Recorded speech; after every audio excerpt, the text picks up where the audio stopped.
Well, outside Nigeria, Dr. Moni Gasper is a general practitioner, and she joins us from the UK to give us some insight into some of the trends we've seen in the UK and the EU at large. It's great to have you on the program. Let's begin with, the latest. British Prime Minister Boris Johnson has set out the next phase of lockdown easing in England, given the green light on gatherings and majority of sectors like the museums, restaurants, playing areas, saying they can open from next Monday. Is this the beginning of the end for the pandemic era for you? Thank you very much, and thank you for having me on your show.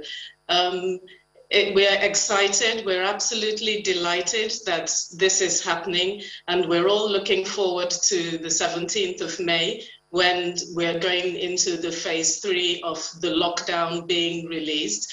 The Prime Minister has approached this in a very careful and very cautious manner, because we want to do everything possible not to go back to where we've come from. Is it the end of the pandemic? At the moment, unfortunately not, because we're not safe till the whole world is safe. So we still have to take all the relevant public health measures that we've been advised to do from the beginning of this pandemic, even more so that we don't go back to lockdown, which is a very lonely experience for so many people. So unfortunately not, it's not the end of the pandemic. You know, the tricky part is hugging and some level of closer contact will be allowed, except, of course, you're not meeting with friends as well. But the Prime Minister is also asking people not to throw caution to the wind, basically saying it's in your hands now. How well do you think people can handle this freedom, as you've said, after months of restrictions? We need to protect the gains we've made, and we have made a lot of gains in the UK. We need to exercise caution, and we need to exercise common sense, most importantly. But we're very excited that we can visit our loved ones, we can meet indoors, and we can actually hug one another. But that doesn't say that we should hug people who we know are vulnerable, because that just takes us backwards in this pandemic. We see what's happening in India. We know the different variants are still around, and we now have the Indian variants in parts of the UK. So we're still being very careful. We cannot afford to throw away our gains. So I'm just wondering, how are health workers like yourself preparing for a possible surge? Are there any special preparations, maybe a drill regarding what might happen if this goes south?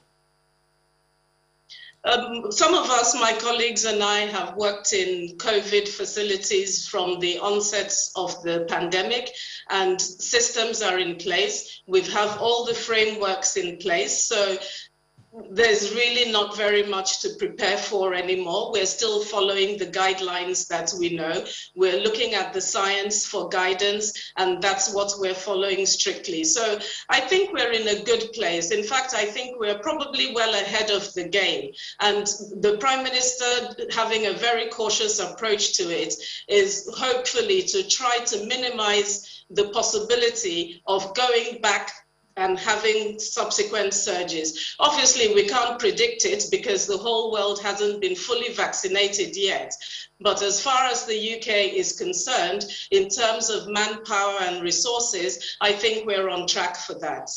Now, speaking of looking at the science, the Joint Committee on Vaccination and Immunization's decision to give under 40s an alternative to the AstraZeneca vaccine might be in that line of looking at the science, especially as it relates to incidents of blood clots and all of that. What's the implication of that on the vaccination drive?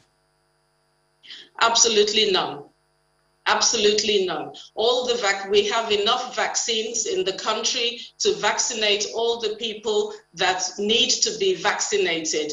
The idea of offering an alternative vaccine to under 30s and under 40s is to exercise utmost caution, much more than a safety problem. We know that the AstraZeneca vaccine is very effective. We know that the endpoints have all been achieved in terms of serious illness and hospitalization and deaths. But because of the very rare side effects that happened with the AstraZeneca vaccine, with the cerebral venous sinus thrombosis, which is blood clots in the brain, in a very paradoxical manner, because the platelet counts, which we expect to be very high, are actually the opposite and very low. So with that, the numbers of people who have this some very extremely rare side effect are very, very few. So it's really just a precautionary measure.